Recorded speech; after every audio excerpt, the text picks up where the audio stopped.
Olá pessoal, meus irmãos e minhas irmãs, paz do Senhor, Deus abençoe vocês. Gente,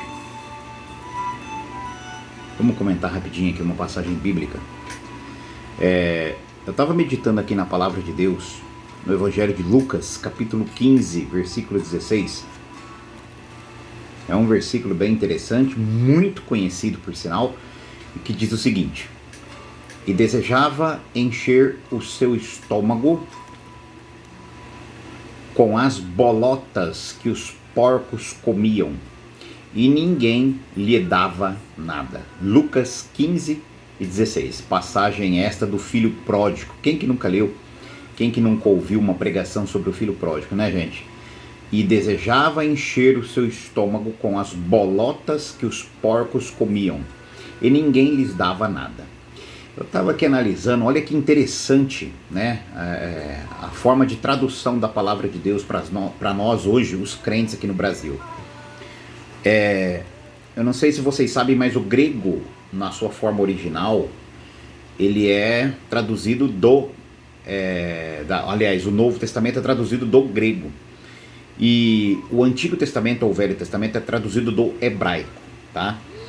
Aí a gente se fica assim, puxa vida, a gente lendo uma passagem desta, né? E a gente fica, puxa vida, o filho pródigo comeu bolotas que os porcos comiam. Outros falam assim, e comiam as bolotas dos porcos.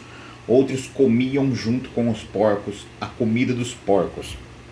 Outros falam que o filho pródigo comeu lavagem, porque o porco comia bolota. Então imagina a palavra bolota como lavagem, como algo inútil, insignificante, nojento, repudiante. Mas gente, eu analisando essa palavra, olha que coisa linda que é a palavra de Deus. Olha como Deus fala conosco através de um simples versículo, porém maravilhoso. Quando o filho pródigo ele sai da casa do pai, ele sai da presença do pai e vai para o mundão curtir a sua vida, achando que vai ser feliz, achando que vai se dar bem, achando que vai gastar a sua grana que ele pegou do pai com as melhores mulheres, com as melhores coisas, com as melhores oportunidades, ele descobre lá fora que tudo aquilo era ilusão. O dinheiro, a grana acabou, a fome chegou, o desemprego tomou conta, enfim, a saudade bateu da casa do pai. Ele viu que a realidade era muito diferente daquilo que ele imaginava. E quantas vezes, né, a gente pensa um negócio e é outro? Quantas vezes a gente imagina algo e na verdade não tem nada a ver com aquilo que a gente imaginou? Porque quando a gente vai viver na prática uma situação, é diferente. Eu pensar sobre algo é uma coisa, eu passar por aquilo é outra coisa. O filho pródigo ele imaginou que lá fora, no mundão, as coisas seriam bem melhor do que na presença do pai, do que dentro da casa do pai. E é assim que acontece com muitos crentes hoje. Muitas vezes a gente acha que lá fora as coisas estão melhores. Muitas vezes a gente acha que antes da gente aceitar Jesus, as coisas eram melhores do que agora que a gente é crente, evangélico, salvo em Cristo, ou pelo menos dizemos ser. Mas as coisas não são melhores. A ilusão, ou seja, aquilo que parece certo, mas não é, aquilo que parece verdade, mas não é, a ilusão, ela é muito, mas muito patente no mundo, nas coisas aqui dessa terra. Às vezes a gente bate o olho em alguma coisa e fala, puxa vida, que bonito. Você chega perto e você fala, não é bem aquilo que eu achava, não é bem aquilo que eu imaginava. Por quê? Porque você viu de perto, você apalpou, você experimentou. Foi o que aconteceu com o filho pródigo. Quando a Bíblia fala que ele desejou encher o estômago com as bolotas que os porcos comiam, o que vem à sua mente? O que você imagina que seriam essas bolotas que os porcos comiam? É como eu disse, muitas pessoas, muitos crentes, muitos pregadores já deram muitos nomes a essas bolotas. Falaram que era lavagem, comida de porco, falaram que era coisa nojenta, coisa repudiante, comida, resto de comida. Imaginavam um tipo de bolinha que o porco próprio vomitava e o filho pródigo ela tinha que, por causa da fome, tinha que comer aquilo. Gente, nada a ver. Quando a Bíblia fala que o filho pródigo desejava encher o estômago das bolotas do porco, na verdade veio de uma palavra grega, porque o Novo Testamento é grego. Eu vou tentar aqui falar para vocês, não sou professor de grego, mas é kepavik, ou seja, era vargem da alfarrobeira. Rodrigo, o que era a vargem da alfarrobeira? Ou seja, e desejava encher o estômago com as vargens da alfarrobeira que os porcos comiam. O original é isso, e desejava encher o estômago com as vargens da alfarrobeira, que para nós na língua portuguesa está bolotas, que os porcos comiam. Mas por que bolotas? Eu não consigo imaginar na hora da tradução o porquê, sendo que essa planta, no original, vargens da alfarrobeira, alfarrobeira, era o nome dado à semente da Ceratonia siliqua. Era uma árvore verde, bem duradoura, que ela dava muito ali na região do mar Mediterrâneo, lá perto de Israel. Então, o que acontece? Ela dava um tipo de uma planta, né, um fruto que chamava alfarroba. A alfarroba era dado, por exemplo, como alimento para gados, para porcos. Só que os pobres, os mais pobres, também consumiam a alfarroba, o produto da alfarrobeira. Por que eles consumiam? Porque além de ter muito, de você achar fácil esse tipo de fruto lá nas margens do Mediterrâneo, era um fruto barato e que você achava com facilidade. Ou seja, qualquer um podia ter acesso àquilo.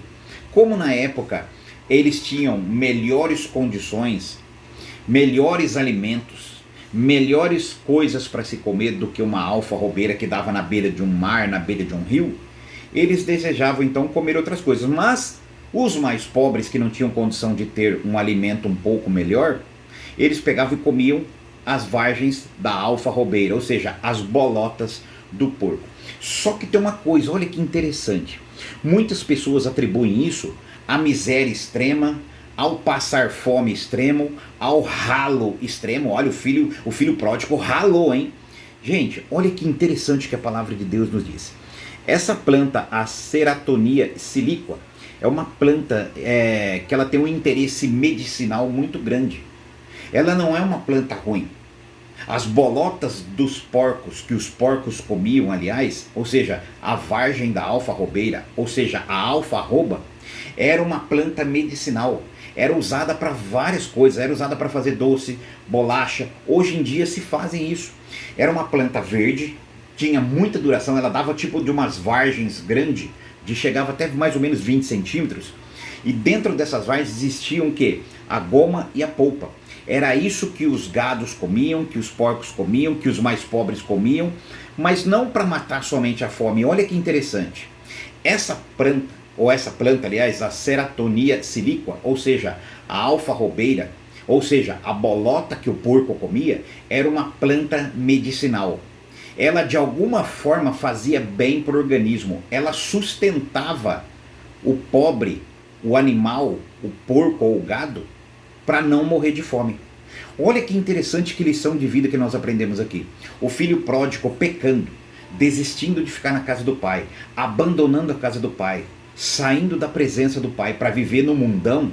Mesmo assim, nessa escolha errada da vida que ele deu, Deus ainda preparou uma vegetação para que ele não morresse de fome. Deus preparou uma vegetação medicinal para que ao mesmo tempo que ele matasse a sua fome, cuidasse das suas doenças. Por quê? Eu coloquei aqui, por exemplo, a planta, né, da alfarroba, a sua polpa era usada no tratamento, por exemplo, de diarreia, dor de barriga, de vômito, de gastrite, de cólica, de úlcera gastrointestinal, enfim, ela tinha uma variedade de assuntos que ela tratava na sua forma medicinal. A goma desse alimento era usado como laxante, como coadjuvante, como tratamento de obesidade, como tratamento de colesterol. Enfim, era uma planta medicinal. Além de matar a fome, ela tinha propriedades medicinais. Era um tipo de um remédio para o corpo. Por isso que o filho pródigo não morreu de fome, por isso que o filho pródigo não ficou doente. A Bíblia diz que ele apenas desejava encher o seu estômago com as bolotas que os porcos comiam. Ou seja, a Bíblia não está dizendo que ele passou fome, a Bíblia não está dizendo que ele ficou doente, não. Por quê? Porque Deus, no meio da sua natureza, mesmo o homem vivendo em meio à miséria do pecado, Deus providenciou uma vegetação que manteve o homem saudável e manteve ele em pé, satisfeito. Mesmo assim, Deus pega com o estômago cheio o filho pródigo, Deus pega e faz a consciência dele despertar. Olha, eu tenho que voltar para casa do meu pai. Ele comia, ele estava bem de saúde, porém, ele tinha uma necessidade espiritual. Ele tinha que ainda retornar, ele tinha que ainda rever alguns conceitos da vida dele. E é assim que acontece. Muitas vezes você que desviou, você que anda desviados, parados do caminho do Senhor, por que você ainda não morreu? Porque Deus está te sustentando. No meio da desgraça, no meio da miséria, Deus ainda providenciou meios para te sustentar. Para me sustentar todas as vezes que a gente se desviou, todas as vezes que a gente parou, que a gente abandonou a casa do Pai. Deus providenciou um alimento, Deus providenciou um escape, Deus providenciou uma porta aberta. No caso do filho pródigo, Deus providenciou as bolotas que o porco comia, ou seja, a planta da alfarrobeira, ou seja, a alfarroba, uma planta medicinal que além de matar a fome, tratava de alguns problemas de doença ou de enfermidade das pessoas e dos animais. Por isso que o filho pródigo teve condições de voltar até a casa do pai com a sua barriga cheia e com a sua saúde intacta. Mas o seu espiritual ainda precisava ser tratado. Foi por isso que Deus falou com ele, despertou a consciência dele, e diante desse livramento, diante dessa responsabilidade, o filho pródigo então volta. É a mesma coisa hoje, gente. O que eu aprendo com isso hoje? As nossas atitudes, elas podem nos levar à miséria, à dor e ao desprezo. Mas também, mesmo em estado de miséria, como o filho pródigo estava, Deus ainda nos sustenta. Deus nos oferece meios para que a gente se mantenha de pé, se mantenhamos vivos. Deus oferece coisas, cria situações para que a gente sobreviva no meio dessa pandemia, no meio dessa crise mundial que a gente está passando. Quantas das vezes você desistiu? Quantas vezes você pensou em parar? Quantas vezes você até parou, foi para trás, voltou, de repente falou, não, vou voltar para casa do pai. Mas mesmo assim ainda você está viva, você está vivo. Sabe por quê? Porque Deus providenciou as bolotas que os porcos comiam para você lá fora. Ou seja, Deus providenciou um escape. Deus providenciou um meio para que você se mantesse viva e vivo com saúde, mesmo estando no mundão, mesmo estando em pecado. Deus pega então, traz você novamente, porque agora ele queria tratar do seu espiritual, porque o material ele já tinha tratado você, assim como fez com o filho pródigo. Deus abençoe, pense bem nisso. A palavra de Deus é remédio. Mesmo a gente pisando na bola, Deus cria situações para nos manter de pé, para que a gente reflita e volte atrás, ou seja, volte para os seus braços de amor. Deus abençoe.